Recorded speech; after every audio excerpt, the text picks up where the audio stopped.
The first missile didn't just hit a military target. It hit a shipping route, a currency, a food supply chain, a government budget.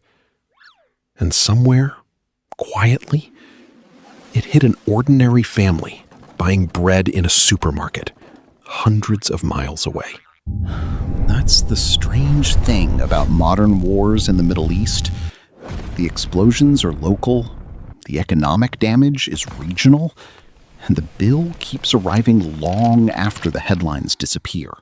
Right now, while most people are focused on rockets, retaliation, and diplomacy, something slower is happening underneath the surface. Entire economies are being drained in real time, not collapsing overnight. That would almost be easier to understand.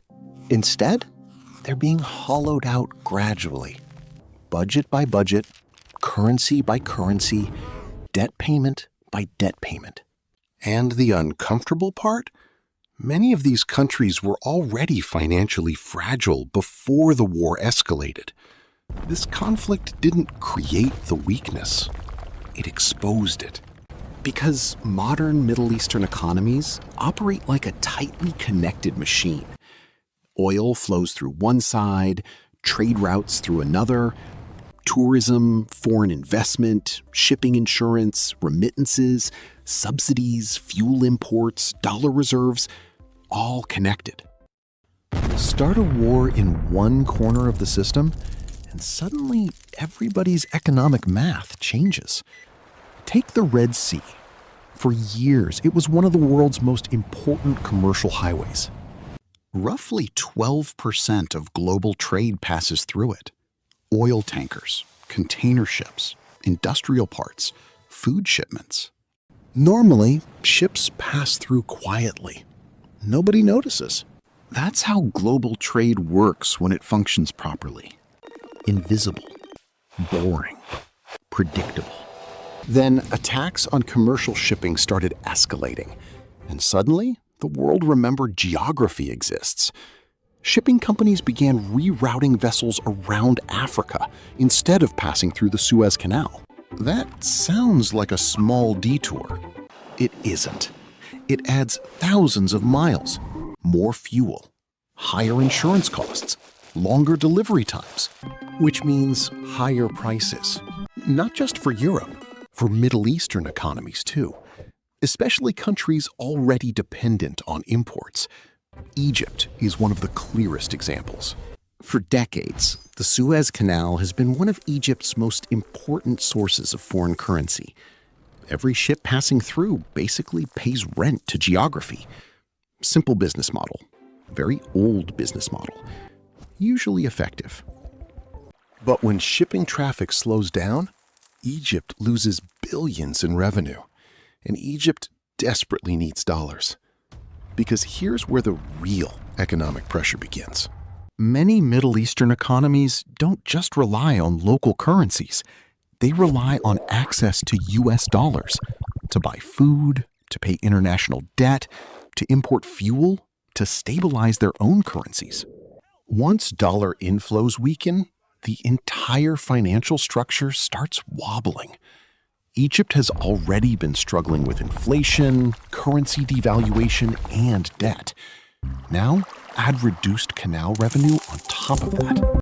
It's like watching someone run a marathon while carrying a refrigerator. And Egypt isn't alone. Jordan faces pressure from trade disruption and refugee costs. Lebanon's economy was already in near collapse before regional tensions intensified. Syria remains economically shattered after years of civil war. Iraq still depends heavily on oil revenues while dealing with political instability. Even relatively wealthier Gulf economies are now calculating new security risks into everything because war changes investor psychology fast. Investors can tolerate corruption. They can tolerate inefficiency. Sometimes they can even tolerate dictatorships. What they hate is uncertainty. And war creates uncertainty at industrial scale. The moment investors believe a region might become unstable, capital starts moving elsewhere. Quietly at first. Then, suddenly, tourism slows. Construction projects pause. Foreign companies delay expansion. Insurance premiums rise. Currencies weaken. And governments respond the same way governments almost always respond. They spend more money, more military spending, more subsidies, more emergency support, more borrowing. This is where the math gets ugly. Wars are expensive, even for countries not directly fighting. Because once regional tensions rise, every neighboring government starts preparing for worst-case scenarios. That means defense budgets rise across the board. And defense spending has a strange political advantage. It's urgent, visible, patriotic. Cutting education spending creates protests. Cutting healthcare creates outrage. Buying fighter jets, that gets applause. Even if the economy can barely afford it.